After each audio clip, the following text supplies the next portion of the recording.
When someone takes the time to get to know Mateo, they will find that he is a very unique individual with ability.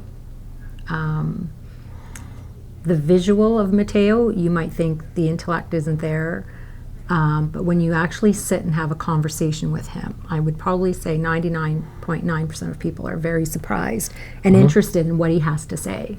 He's very passionate about tractors, music, getting to know people, adults. He's very adult-oriented. Definitely. He's always been ahead of the game his whole life. They will see that he's a very fun, energetic individual. He lives each day to the fullest, and he's very determined to achieve whatever is put in front of him. Their cheeks will hurt from smiling.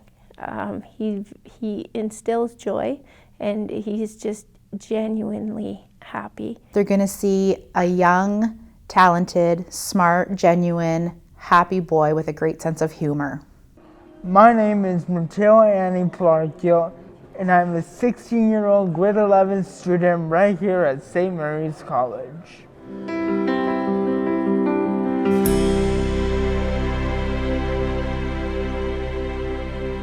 So Mateo is a December baby, and when Mateo was born, it was a big surprise because he came out non-responsive.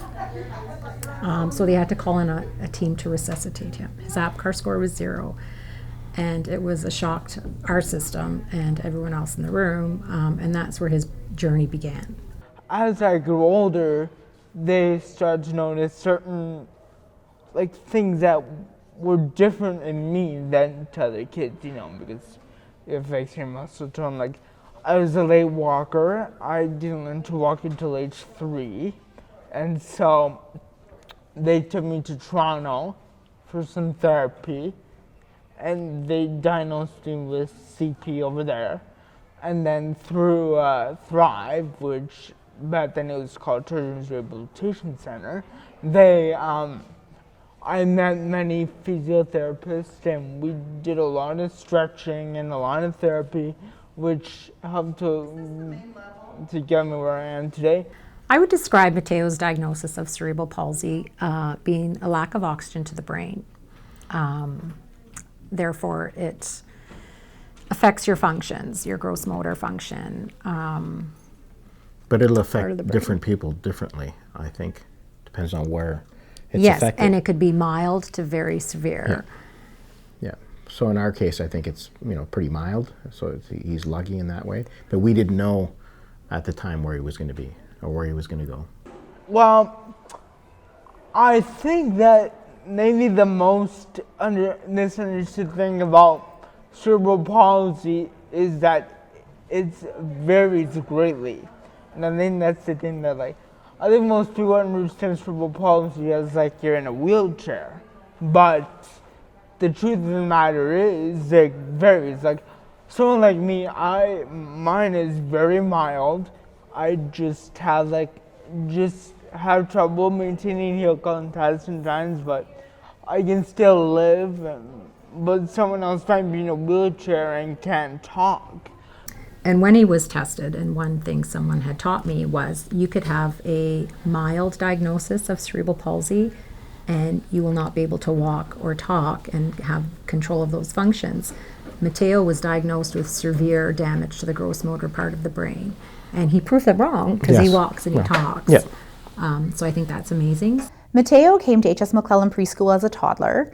He came through his toddler and preschool years, and when Mateo first started, it was a rough go. He cried a lot at the beginning, and it was a rough transition for him, but as he transitioned into the preschool, he became a leader and carried on those leadership roles throughout the rest of his years here. So he's been affiliated with Thrive since birth, just watching milestones, his walking, his talking. So he's been with therapists all the way through. He is 16 and he's still now coming to Thrive and receiving services. Having Mateo here in the preschool helped us work on the therapy goals that were designed by the therapist here at Thrive. Those included helping him learn to walk, learn to talk, those other life skills, the fine motor skills that were needed in day-to-day life. We were able to incorporate those throughout our preschool in all the activities that he encountered. So his therapists have given him a workout plan a workout plan which he does here and at home daily, and that also gives him the responsibility to take care of his body and himself. It can't always depend on other people. He needs to take that responsibility to learn these workout routines to help himself with the support of Thrive.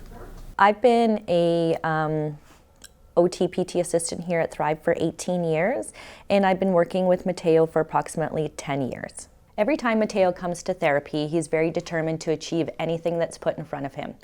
And he is an advocate of figuring out what he wants to do and how he wants to do it and what best suits his needs to achieve each goal that we have set for him. And he is just an amazing individual that doesn't give up and never says that he can't do anything. Working with Kylie has really been a great experience. Like, she does both the occupational and physical therapy for me. So she's a really great person, like, along with all the other people with Thrive. She's really great. So she's one of the people that have prescribed me stretches, and I don't know her life. We've been like exercising together. She's known what's best for me from an early age to like where I am now. And so we've been working together, and we share a lot of similar interests. Like, she's a Fleetwood Mac fan and Stevie Nicks, which I'm a fan of that too. So oftentimes when we would do therapy, I had my phone, so I would put some Fleetwood Mac or Stevie on, and we would listen to some music while we do our therapy. My favorite part of working with Mateo would be he always just brings a positive vibe and aura to all our therapy sessions. Once again, he's very determined, and we both have an avid liking for 70s and 80s music, and we quite often listen to it while we're working together. I'm proud of Mateo for so many things. He never gives up. He continues to do what he wants to do, and he's able to achieve it in whatever manner best suits him. He's a really good advocate for teens. He is on our board here as well, and I'm just really proud for him to getting his voice out there and letting other people know that you can accomplish anything that you can if you put your mind to it. We did a call out for an interest for youth in representing on our board, and we were so grateful that Mateo stepped up, because he had also been involved in our youth advisory committee, and so connecting those two we thought was a great opportunity. Mateo's role on the board is really to bring the voice of youth at Thrive to the table. Mateo was invited to sit on the board of directors for Thrive, which was a huge accomplishment, and he was very happy to receive that honor. To be able to have his voice to help other children, just be a positive role model for people. He's great in for that society. role. He wants his voice heard. He thrives on that He goal. does thrive on that goal. He does like it. And he finds like it's an honor to have him sitting on the board of directors. Again, an accomplishment that we And we're thought, proud of him. if you would have asked us 16 years ago, do you see him sitting on a board of directors? I probably would have said no. It's just no, amazing. He's been great. Yeah, it's been good. Providing a perspective is what I love about that position.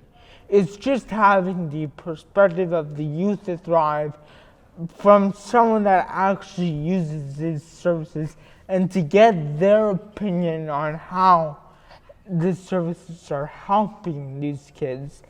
And it gives them a perspective on how they can move forward.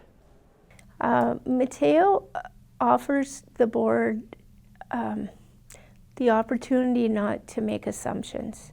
Sometimes people in general think they know what other people need, and we like to provide the clients of Thrive with the services that will bring the most value to their quality of life.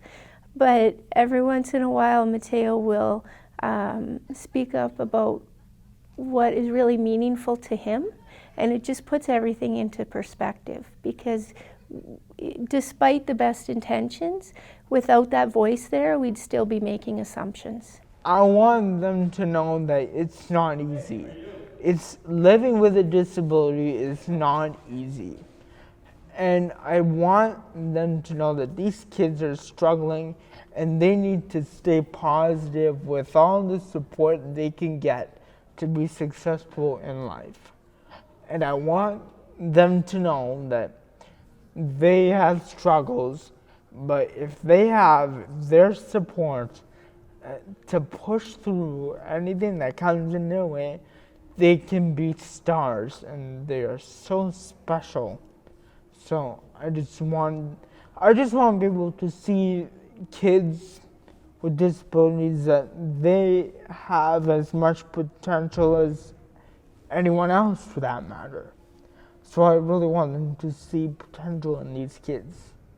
I think what meant the most to us about Mateo's progress is that he is succeeding in life. He's thriving. He's walking, he's talking, Yeah. he's doing things that we couldn't imagine him doing given his birth history of cerebral palsy. My job, I love it. Again, I work at Rico's Foods, which we manufacture pasta, so cappelletti, tortellini, gnocchi, you name it. And so I started there when my dad hired me. As like when I got to the right age, he said like, okay, I'm gonna take you to work for a little bit. And so I just fell in love with it. Mateo started working at Rico's last been summer. Has it been, last summer. Last summer. Yeah. So he's probably at the age of 14. We brought him in and gave him little tasks of packaging. Yeah, taping boxes and putting stickers on boxes, and that helps with his fine motor skills as well. He's improving on it.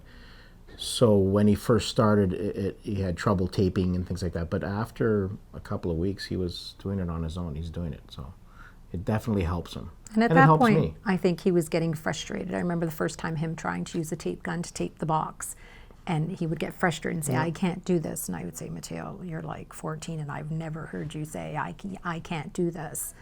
But he never gave up, and he did it, and now he's just a whiz at it and does fantastic. And he's great at it. He enjoys it. So there's not too many people out there that want to tape boxes. So I think if he wants to do that and he enjoys doing it, that helps me and it helps him. So it works. My main job is, I would say, packaging certain foods into like bulk cases or a retail case, or putting stuff in bags, whatever.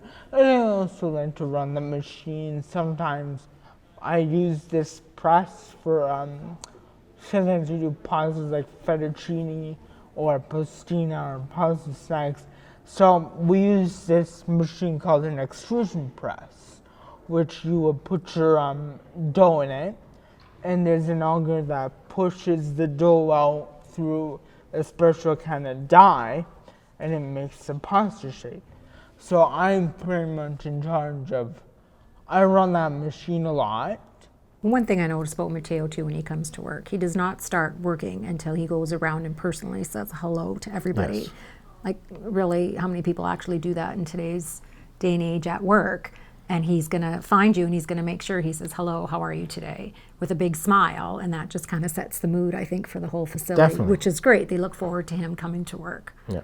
And he has a passion for little things that most people wouldn't have a passion for. So he'll look at a mixer and he'll look at it, and he wants to clean it. wants to and everyone's clean like, it, sure, go ahead. he wants to put it on the high speed, and he just, he enjoys it. He really does enjoy it. We have a big mixer that I love to watch using. This my favorite machine in that plant is the mixer, and I use that sometimes, and I help the ladies use it. And oftentimes when they're busy, my mom will call me and ask them, like, Mateo, can you come and clean the mixer? And I just go, sure. So I often clean it too, like I wash it, and yeah, that's my favorite machine.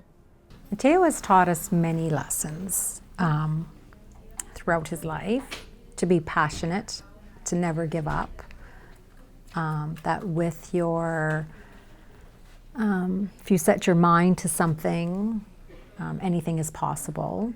I know sometimes when we've had days where we just feel like you can't do it anymore, you look at him and you think, yeah, we can. Yeah. Everything's doable. He keeps us moving. Yeah. And my parents, God bless them, great people. They always try to maintain, like, they would do anything for me, and I love them for that. So it's been quite the ride, but my positivity has kept me going to where I am today. We have a saying in our house, and a question actually, and we'll always say, what do I love about you? And the answer is always everything. And with Mateo, I think that's true. Mm-hmm. There's not one thing about him. He's just unique in that sense. Always smiling, always positive. Yes. I would have to love that about him. I don't recall him ever having a bad day. No. In his teenage years, even when he was younger, yes, he was a colicky baby. He didn't enjoy school. In kindergarten, he would cry. Yeah. But as he grew, it's just everything's okay, and he's very positive. So having family behind me is really, really important. And it all makes a difference when your parents are very supportive and positive and don't give up on you like mine do. And so it's really important to have people in life that you can trust. And family is a big part of that. You need someone to like grow with and share your feelings and struggles and whatever's going on in your life. You need someone to talk to about it. So I believe, and you also need to be loved and cared for throughout your entire life. So family is a big role in that. The thing that makes me most proud about Mateo, I think, is just all his accomplishments. Everything he's done up until now, coming, like I said, to having a workout plan, to taking that home and actually exercising and doing it daily, not having to tell him to do it, because most kids probably wouldn't want to stretch every day, where Mateo is understanding the importance of that for his body and for himself to be able to do that. Mm-hmm. Little things that he accomplishes, the walking, the talking, riding his bicycle. He did the bike group here at Thrive a few years ago, and that's one thing he really enjoyed, was riding his bike. Yeah. He likes when he's independent with something. So little things like even cutting the bag of milk when he's just starting to get that going good. He enjoys it when he does it. Right? And he doesn't take the little things for granted. No, not at all. Which helps us not take the little things for granted, which is great. Yep. As far as I've come, and like trying to get my heels down, and what makes me feel the best is when I have people comment about me, like, or they'll say to my parents, "Your son, he's a great kid. Like, your son, he's so positive. He's fantastic." So like that's the main reason I like making people feel good, and I want them to see in me that I'm a great individual and someone who tries their best to live a great life. I am most proud of what Mateo has become inside and outside of school, from the shy, quiet little boy he was to the outgoing man he has become. Mateo has taught me lots, just to live each day to the fullest. Put your socks on, get out of bed, put a smile on, and get at it. And there's nothing in your way that you can't achieve. And that is exactly what he is like. He's a very strong-willed, determined young lad. I would like people in the community to know about Mateo, not to be judgmental, to give children with disabilities an opportunity to prove themselves. Sometimes don't judge the book by its cover. I think the board has learned far more from Mateo than maybe Mateo has learned from sitting in at the board meetings. Although he has learned, he has very much opened the eyes of those around the table. And we hope to continue to do planning and strategic planning and oversight and direction with not only Mateo's voice, but the family voice, the youth voice, the client voice. It's crucial. We couldn't do things right without it. I think there's something for everybody, not to count people out as soon as you see them. That's about it. They are part of our society, so find a place for them in society. Like everyone should have a place in society. Give them a chance. The community should be aware that a lot of our children who come through here for services do make tremendous gains, and I'm a full believer of inclusion in society, and I think a lot of them can be placed within the workforce and work alongside with many of us in the general public once therapy is complete. Kids are full of strength. We meet kids where they are at, and we focus on opportunities. Some people at first sight may see challenges, but we see opportunities and we try and build on those strengths. Our kids thrive, our community, and they make for a full community and productive, have productive quality of life, and we just want to meet them where they're at and build on those strengths. I think one thing I'd like to share with people that are beginning this journey, it's a shock when it happens. No one expects to go and deliver a baby and come out with the outcome we've had. Yep. That's definitely not what we were expecting. Take it day by day, short-term goals. Don't look at give the up. big Don't give up. picture. Just gotta keep Don't judge moving. because you don't know. Mateo has proven that. He's a beautiful soul. But if you asked me that 16 years ago when he was born, I was scared, terrified actually, because we didn't know. And that's the thing about cerebral palsy is the unknown. Will he walk? Will he talk? No one will give you that information, but you just need to keep hoping and praying that it will happen. Things will work out, and somehow they always seem to work out. And just find the beauty in the child. Stay positive. That's the key to everything. And it's been my life philosophy since my birth. Stay positive and do not give up on yourself. Always believe in yourself. Like, stay positive. Like, I cannot stress that enough. He surprises me a lot of the time. So what you think when he's first born and you don't know what's going to happen, and he surprises me in positive ways. So it's worked out okay because I think he could do well as he gets older. And that's all your greatest fear. If he's going to be able to take care of himself, or he's going to be able to go on without when we're not here anymore. That's probably the greatest fear for anybody. So, but I think the main idea is just to take one day at a time and appreciate the little skills that they're learning, and don't take anything for granted. Right. We need to learn to accept disabled individuals and sort of involve them in activities around the school and whatever they're doing, and we have to love them for who they are, not look at them as like weird or something. Just have to learn to cope with it.